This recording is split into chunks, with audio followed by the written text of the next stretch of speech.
I'm Austin Lugo, I'm Brendan Hess. and this is the Nom Nom Project.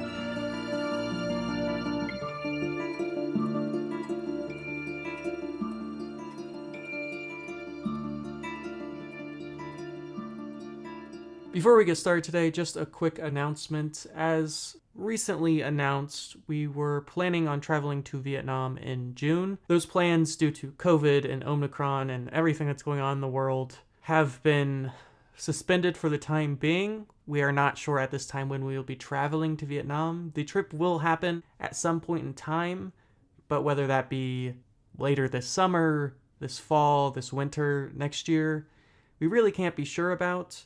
But it is going to happen at some point. We promise you. I know we keep pushing it back, but we are going to go to Vietnam. It is going to happen. It's going to be very exciting. But until then, we're going to provide quality content. Season 2 of the Nom Nom Project will be starting some point soon. Who knows when? Still not entirely planned. But don't fret, our loyal listeners. Great things are happening, right, Bran? Almost certainly, yes. All right, Brandon, this first question is for you. What is the Jung Festival? The Jung Festival is a harvest festival. It's commemorating Saint Jung, which is one of the deities of Vietnamese mythology. He's kind of like Apollo in Roman mythology, I think, is the god of harvests. And so the festival happens at the beginning of spring, and it's essentially like a good luck festival. People come together and they celebrate a hope for abundant harvest for the year. And when does this festival usually happen? So it's on the Chinese calendar, or the lunar calendar, and it starts on the 6th day of the lunar calendar. It goes for 2 days all the way up to the 8th. The 6th day of the first month? Yep. I believe that's February. I think lunar calendar typically starts in February. So early February-ish is when. And this harvest festival, I mean, I'm sure there's rice, but what are they harvesting in Vietnam? Whatever you would grow in Vietnam. Coffee, plantains, bananas. I'm actually not sure what else Vietnam grows. Have we ever talked about that? I don't know. Future question. What are the things grown? I mean, I know they grow a lot of rice. They grow a lot of coffee, but otherwise, I think they do something with textiles. Silk. Yes, silk. They have a lot of silk there. Do you grow silk? Because it's in worms. They farm worms. I don't know. You farm, like, tuna fish at a fish farm. I guess you do. Yes. You farm a cow. But you don't grow cows. But cows grow. They certainly do. I'm not sure if the Jung Festival specifies between different agricultural products, but what I do know is that a lot of incense is burned, as per most Vietnamese festivals. And I think for most people, it's really just a time to get together with family and enjoy some quality time together. And in cities like Ho Chi Minh and Hanoi, do they have any sort of festivities that take place? Like any sort of outdoor parades or anything like that? It seems to be the kind of thing where you'll put like a sign up on your shop window, like Happy Jung Festival, or you'll get one of those like plastic window stickers that's like, a depiction of Saint Jung. Typically, most of the celebrations are held at 2 temples in Vietnam. One is the Sok Temple.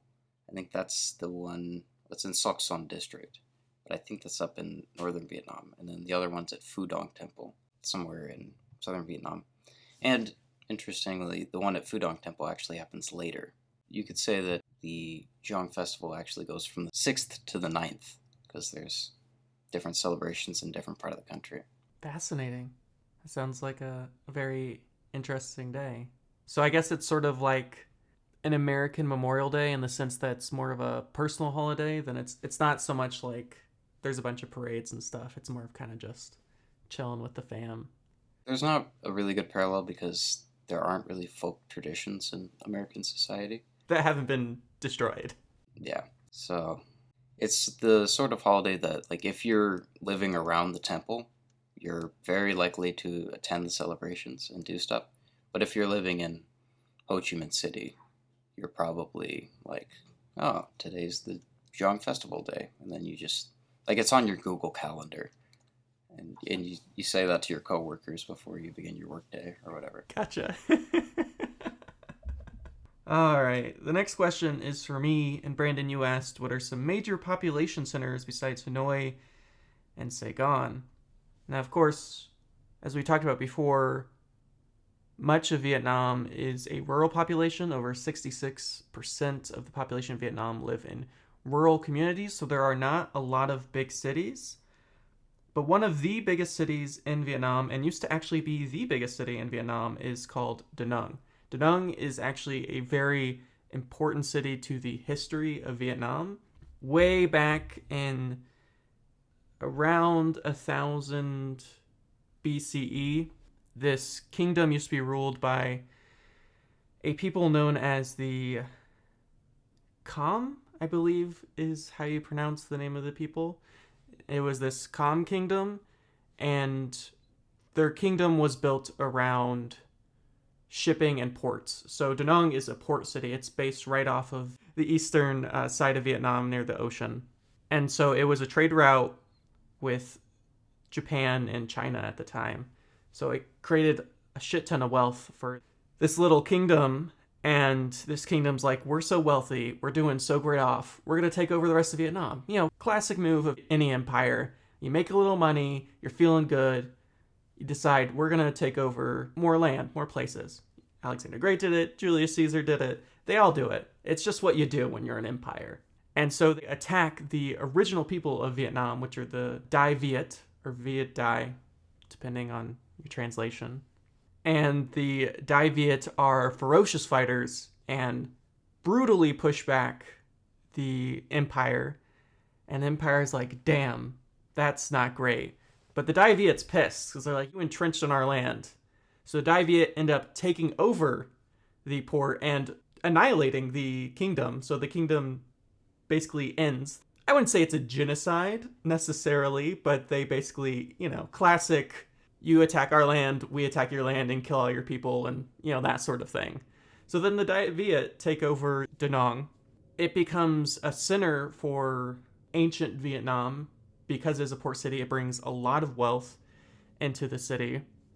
And a couple of thousand years go by. They're doing great. Vietnam continues to grow as a country. The French come in. They're like, we want to colonize because that's what they do. And the Vietnamese people are like, no, we don't want you to colonize our country because that's our thing. And so their entry point into Vietnam was actually Da Nang, because once they took over Da Nang, which they did pretty quickly, you've basically economically strangled Vietnam because so many of their imports and exports come from the city. Once you control that one city, the entire economy of Vietnam collapses, which is how France was able to so quickly take over the rest of Vietnam, is because their entire economic industry is built on one city, which isn't the best way to build a country. So what you're saying is Da Nang is like the Vietnamese spice melange. Pretty much. It's basically the city where everything takes place. Every time there's any sort of war, any sort of colonization, this is the city that's taken over. Once the French leave, or rather are thrown out during the American War, as they call it in Vietnam, or the Vietnam War, as we call it in the US, it became the most popular port in the entire world. It had over 2,000 planes flying in a day for well over 4 years. For, again, the very obvious reasons that strategically, if you have Da Nang, you basically have Vietnam. Today, Da Nang is still the number one port city in Vietnam because of a lot of different reasons. It's not as valuable as it used to be because you can transfer by plane and helicopter and drones, I guess. I don't know how people are exporting and importing things, but there are other options, so it's not as important. So Brandon, if you want to take over Vietnam, Da Nang might not be the way to go in the modern 21st century, but it's still an incredibly important port. And even though it's not nearly as big as Ho Chi Minh City with 3.5 million people, or Hanoi with 1.5 million people, it still has a population of 780-ish thousand people, making it by far the biggest population outside the two big cities, because I think the next biggest city is somewhere around 500 or 400,000 people. Fascinating. I'm not used to cities being so small. My American brain is used to like a city's 2 million people minimum. Fascinating though. So going off of that, Haiphong is similarly a port city. much more significant today than Da Nang is. Mostly because it's essentially like the most modern port city in Vietnam. In a lot of ways, it's like the Chicago of Vietnam because it's a major industrial hub and a large population center, but not like culturally at the forefront as like an American New York or Los Angeles is. Haiphong is mostly popular to non-locals as a tourist city because of its proximity to an island by the name of Cat Ba Island, which is like this beautiful, unique biosphere that's like one of a kind on the planet. And there's a lot of resorts in that area. That picture that's on our website of the Life Through Fictions production, when you click on Nom Nom Project, that picture of like the port, like resort thing with the mountains over the water, that's in Cat Ba Island. And there's a lot of other stuff in Haiphong. I think there's a lot of high-end hotels, and the history of Haiphong is that it was kind of a small village until the French colonized, and then they turned it into like a port city or a trade hub for northern Vietnam when they tried to take over the place. So as a result, there's like a lot of colonial architecture and colonial money that was injected into the city at the time. And so now it's very historic, and there's a lot of like beautiful like colonial style parks and residential districts and stuff like that. So then is this city very much a city of the late 18th, early 19th century, in the sense that a lot of the architecture and buildings and city design is very much influenced by the colonization of France? It seems you're describing a city that before the French colonized it was sort of a small village. Is that correct? Essentially, I think there was some trading being done there, but it wasn't like an industrial port like it is now. So there's some parts of it that are like colonial. A lot of it's modernized now because when the communists took over, they essentially changed out pretty much all of the buildings in Vietnam, from what I understand. There was a strong modernization effort back in like the 80s. So there's some historical parts, but a lot of it's just generic Vietnamese style now. And so you kind of describe the city as similar to Chicago. In what ways does it parallel the United States Chicago? Well, it's mostly a port city in the way that Chicago is like the Great Lakes port city and the Mississippi port city. Wait, is that the river? Yeah. And most of what is done in Haiphong that makes it important for the Vietnamese economy is that there's a lot of shipping and like shipping related industry there. It's not what you think about Chicago doing, but that's technically why the city's so big right now.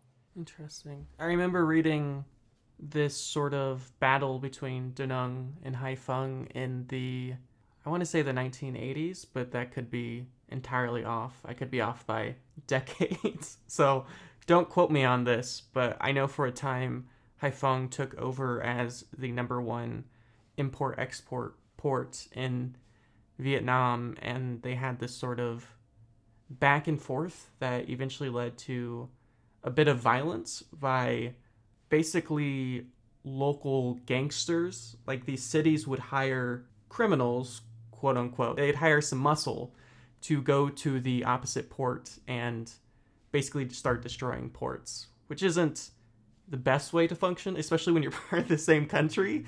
It's This is why Vietnam needs football, all right? Americans had the same problem until they invented football. Just get all your aggression out, throwing a piece of pig. That's what Vietnam needs. Once they have some flying pigs, then they will not be attacking. I mean, it stopped. They're not attacking. Well, I guess I don't know. I guess they could still be, underground Sopranos style sending hits via, I don't know, killing fishermen or something. It's kind of awesome, and it's kind of equally ridiculous, which makes it all the more awesome. It is very cool. It's probably the coolest thing I've heard Vietnam doing so far. Is there any like film or like any movies that have been written about this? Any Sopranos style TV shows?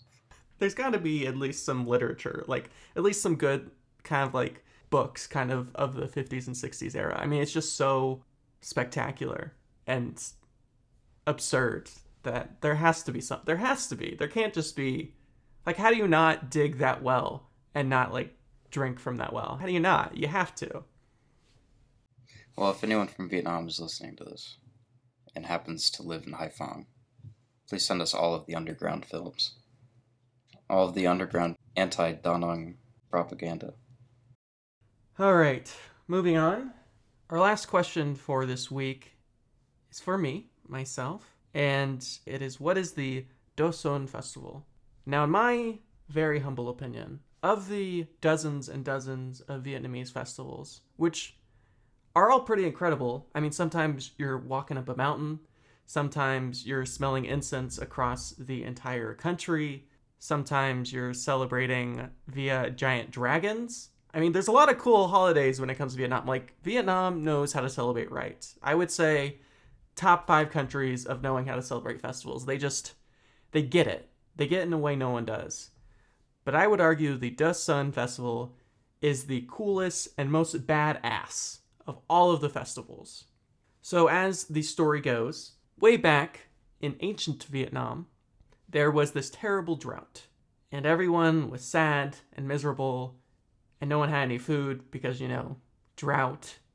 And so the Vietnamese people pray to a water deity, and they say, hey, like this drought, it's not cool. We would like if there wasn't a drought anymore, because, droughts are bad. And they're waiting, and this one villager wanders up to the sea, and upon this wave, he sees 2 buffalo fighting each other. And lo and behold, within the next 24 hours, it starts to rain again. The drought is over, wonderful harvest, everyone's happy. Everyone's like, wow, this is awesome. This is great. We love this. This is awesome. And of course, this was witnessed in the city of Doson. And so since that time, to celebrate the rains that come each year, they have something called the Doson Buffalo Fighting Festival. So the way the festival works is a couple of months before the festival, people from across Vietnam bring their buffalo to a judging committee of sorts. And the judging committee picks out the top 20-ish buffalo. And then for the next 3 months, these buffalo are trained to be professional fighters. Kind of the way you would train a horse in a race. It's not like bullfighting at all. It's actually very technical, and there's a lot of nuance in it, especially because in these festivals, it's not bulls fighting, quote unquote, people.